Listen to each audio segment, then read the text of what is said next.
ওমা কি রান্না করবা? ওই যে পালঙের শীষ কুটিয়ে এটা পালঙের শীষ ভাব দি হয়ে গেল তুই তাই জানিস না ওই দেখ পালঙের শীষ ভাব দিছি। পালংয়ের শীষ। হ্যাঁ হ্যাঁ এর তরকারি কি করবা কুচ্ছো? এই পালঙের শীষের ভিতর এইগুলো দিয়ে বেশ সুন্দর করে রান্না করবো পালঙের শীষ দিয়ে আদা জিরে বাটি ওমা শুধু পালংয়ের শীষ করবা আর কিছু করবা না না? না আরে বাবু বুঝতে পারছিস নে তোর বাবা তোর পিসির ছেলে আছে না তাই মাংস আনতে বলেছি মাংস আনবে আজ। ও মাংস পালং শীষ করবা? হ্যাঁ উম, ডাল খাতে চাইস না তার জন্য ডাল দেবো না খালি মাংস আর পালং এসে করবো আজ। হ্যাঁ শীতের সময় পালং বেশ ভালোই লাগে, টাটকা পালং।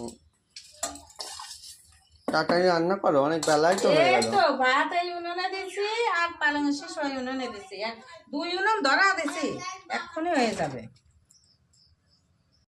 এ দেখ তোর বাবা বাজার নিয়ে আছে তুই কয়টা মুড়ি নি খাতি থাক।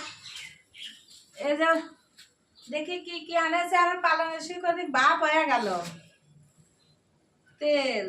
এ দেখ তোর বাবা সব বাজার নিয়ে আছে এই যে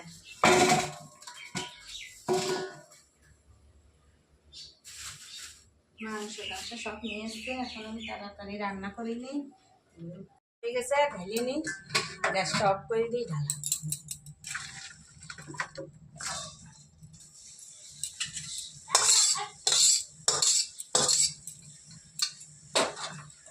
জলটা ফেলে দিয়ে তারপরে রান্না করব।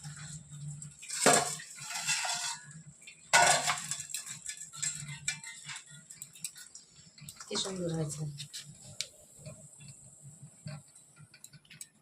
পালংয়ের শীষের এই জলটা ভাত দিয়ে রাখো কালারটা কি হয়েছে এই জলটা যদি আমি ফেলে দিই পালংয়ের শীষটা খেতে ভালো লাগে তিতো জলটা বের করে নিই। এখনো হয়নি, আলু ছুলে যাচ্ছ?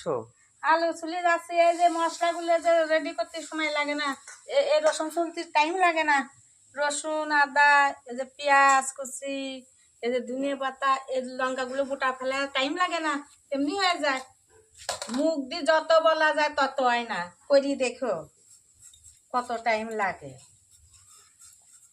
এই যে আলুটা কাটা হয়ে গেলেই আমার তরকারি সব কাটা হয়ে যাচ্ছে মাংস ধুয়ে নিয়ে আইছি তাহলে এগুলো তো কুটি কাটি নেবো। অনেক বেলা হয়ে গেল তো সেই বেলা তো হয়ে গেল তোর কলাম কটা মুড়ি খাইস নাই খেয়েছি।